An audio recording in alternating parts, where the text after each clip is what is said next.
जनसुराज के संस्थापक प्रशांत किशोर पैदल यात्रा के क्रम में बेगूसराय पहुंचे। प्रशांत किशोर का लोगों ने गर्मजोशी से स्वागत किया। वहीं प्रशांत किशोर ने ईडी की रेड को लेकर अपनी राय रखी है। उन्होंने कहा कि विपक्षी नेताओं का अक्सर ईडी की रेड पड़ती है, जबकि सत्ता में शामिल नेताओं पर कभी छापेमारी नहीं पड़ती है। पीके ने कहा कि अगर किसी ने कोई गलत काम किया है तो उसके खिलाफ रेड पड़ना चाहिए। जिन नेताओं पर, दलों पर ईडी का, सीबीआई का या सरकारी संस्थाओं का रेड पड़ा है, सामान्यतः जो देश के स्तर पर बात होती है कि जो सत्ता में होता है उसको सही बताता है, जो विपक्ष में होता है वो उसको गलत बताता है।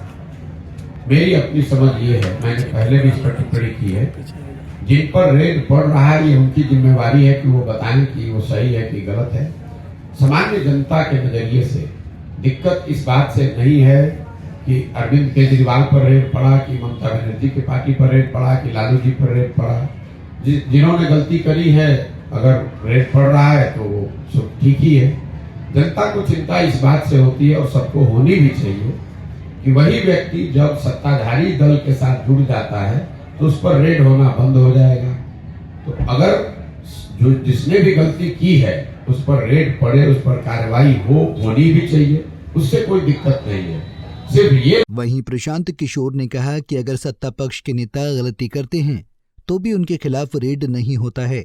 उन्होंने लालू प्रसाद यादव की सजा को लेकर भी अपनी राय रखी है। पीके ने कहा कि लालू प्रसाद यादव केंद्र और राज्य की सत्ता में लंबे समय तक रहे हैं, लेकिन लालू प्रसाद को न्यायालय ने लंबी सुनवाई के बाद सजा दी है, इसलिए इसे गलत भी नहीं कहा जा सकता है। पक्ष में है उस पर आप रेड डाल रहे हैं और वही आदमी या उसके साथी उसी गलती में अगर सत्ता पक्ष में है तो आप उसको छोड़ रहे हैं।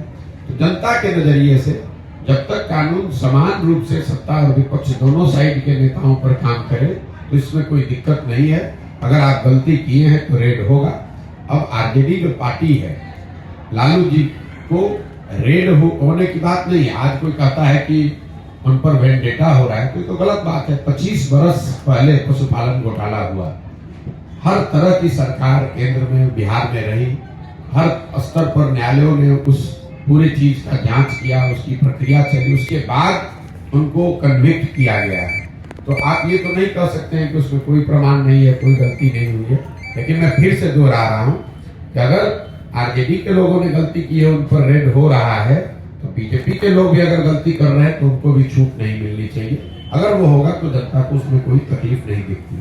प्रशांत किशोर बिहार में अपना जनाधार तलाश रहे हैं, इसलिए वे पूरे बिहार में पैदल यात्रा निकाल रहे हैं। लेकिन अपने लक्ष्य को पाने में पीके कितने सफल होंगे ये तो आने वाला वक्त ही बताएगा। पंजाब केसरी टीवी के लिए बेगूसराय से संतोष प्रसाद की रिपोर्ट। हमसे जुड़े रहने के लिए हमारे YouTube चैनल को सब्सक्राइब करें और नई वीडियो की नोटिफिकेशन के लिए बेल आइकॉन को दबाएं।